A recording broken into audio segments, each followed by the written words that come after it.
Topic sequences గురించి convergence, completeness, base theorem on sequences.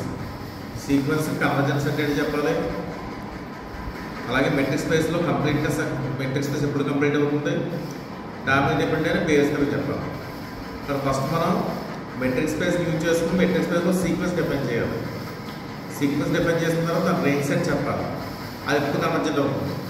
దానికి card sequence అంటే ఇవన్నీ చెప్పిన తర్వాత అప్పుడు మనం కంప్లీట్నెస్లో రావాలి, బేస్ థియరంలో రావాలి. ఫస్ట్ టాపిక్ డిస్కస్ చేద్దాం. ఫస్ట్ సీక్వెన్స్ని metric space. Metric space sequence అంటే ఏంటి అంటే ఎక్స్పీరియన్స్ సెట్ తీసుకోండి. ఆ sequence what is sequence, real అనాలిసిస్లో వస్తుంది మనకి అదే కాన్సెప్ట్ కూడా చెప్తాం. ఫస్ట్ లెట్ ఎక్స్పీఏ సెట్ తీసుకున్నాం బై సీక్వెన్స్. సీక్వెన్స్ని ఎక్స్ డిఫైన్ చేస్తాం అంటే ఇది function from n to x. N అంటే set of natural numbers, domain set of function natural numbers అవుతుంది, codomain set of X అవుతుంది. ఇందులో ఫంక్షన్ డిఫైన్ చేస్తాం. ఆ ఫంక్షన్ ఎలా డిఫైన్ చేస్తాం అంటే f of n is equal to x n. F of n is equal to x n for all n. అంటే సీక్వెన్స్లో ఎలిమెంట్స్ ఏమి వస్తాయి మనకి, x1, x2, x3 and so on వస్తాయి.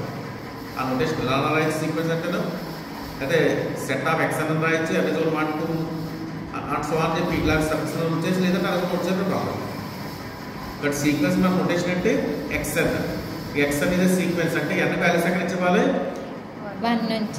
ఎందుకంటే సీక్వెన్స్ అనేది ఫంక్షన్ డొమైన్ అంటే ఎన్ కాబట్టి న్యాచురల్ నెంబర్స్ కాబట్టి వాల్యూస్ మనం 1 నుంచి ఇవ్వాలి.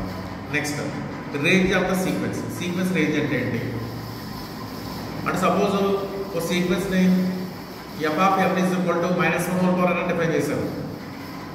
F of n is equal to -1 n. ఆ సీక్వెన్స్ ఎలా డిఫైన్ అవుతుంది, -1 + 1 డెవలప్. అది సీక్వెన్స్ డెఫినేషన్. దాని రేంజ్ సెట్ అంటే ఓన్లీ -1 + 1 చెప్పాలి. అన్ని ఎలిమెంట్స్ రిపిటేషన్ రాయక్కర్లేదు. సీక్వెన్స్లో రిపిటేషన్ ఉండొచ్చు కానీ రేంజ్ సెట్లో రిపిటేషన్ ఉండకూడదు. ఇక్కడ -1 అంటే రేంజ్ సెట్ ఏమవుతుంది, సెట్ ఆఫ్ -1 + 1. సీక్వెన్స్ ఏమవుతుంది, -1 + 1 అది సీక్వెన్స్ డెఫినేషన్. ఇది రేంజ్ సెట్ డెఫినేషన్. ఇక్కడ రేంజ్ సెట్ అంటే డిఫైన్ చేస్తాం xn such that n > n. Suffix n నుంచి స్టార్ట్ చేయాలి, రిపిటేషన్ అయితే రాయక్కర్లేదు, రిపిటేషన్ అయితే రాయాలి. అది range set of the sequence అంటాం. అర్థమైందా? నెక్స్ట్ ఇప్పుడు మెయిన్ టాపిక్ కన్వర్జెంట్ సీక్వెన్స్. ఇది మెట్రిక్ స్పేస్. మెట్రిక్ స్పేస్లో సీక్వెన్స్ కన్వర్జెంట్ ఎప్పుడు అవుతుంది. అనాలిసిస్లో కన్వర్జెంట్ అంటే ఏం చెప్తారు మీకు,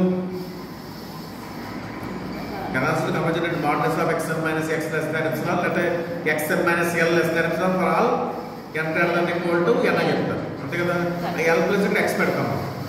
అలా మాడ్యులస్ ప్లేస్లో మెట్రిక్ స్పేస్ కదా d పెట్టాలి.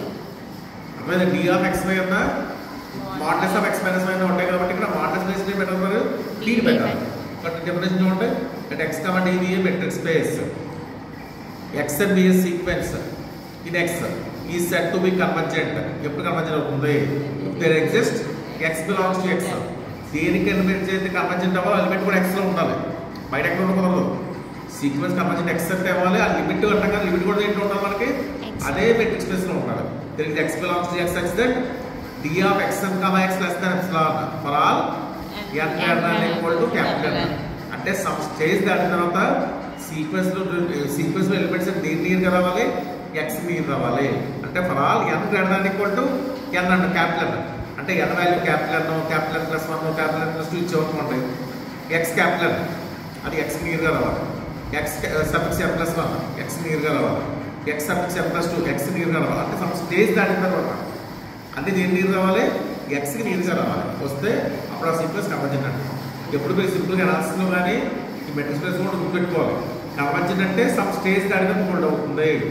బౌండ్ అంటే ఫర్ ఆల్ అన్నింటికి హోల్డ్ అవ్వాలి. అన్ని ఎలిమెంట్స్ కన్నా చిన్నది ఉండాలి, అన్ని ఎలిమెంట్స్ కన్నా పెద్ద ఉండాలి, అది బౌండ్ అంటాం. కన్వర్జెంట్ అలా కాదు, సమ్ స్టేజ్ దాటిన ఎలిమెంట్స్ నియర్గా రావాలి. అటువంటి డిఫరెన్స్ నియర్ టు 0 అవ్వాలి. అలా అయితే దాన్ని ఏమంటాం మనం, కన్వర్జెంట్. బౌండ్ అంటే మాత్రం ఫర్ ఆల్ అన్నింటికి హోల్డ్ అవ్వాలి. నెక్స్ట్ ఇది కార్డ్ సీక్వెన్స్ డెఫినేషన్ ఏంటి మెట్రిక్ స్పేస్లో. అనాలిసిస్లో కార్డ్ సీక్వెన్స్ అంటే చెప్తారు modulus of xp - xq less than epsilon for all p, q > n చెప్తారు. ఇక్కడ మాడ్యులస్ స్పేస్ పెట్టమని చెప్తే మనం d పెట్టమని మెట్రిక్ స్పేస్ కాబట్టి ఆ డెఫినేషన్ చూడండి. Sequence xn is of a metric space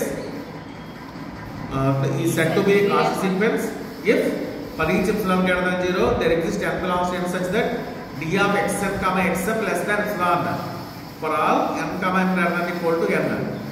అంటే సమ్ స్టేజ్ దాని తర్వాత రేంజ్ సెట్ ఎలిమెంట్స్ అన్ని నీరుగా రావాలి అంటే డిఫరెన్స్ ఎప్సిలాన్ కన్నా చిన్న వాళ్ళకి డిఫరెన్స్ 0 క్లియర్గా ఉండాలి.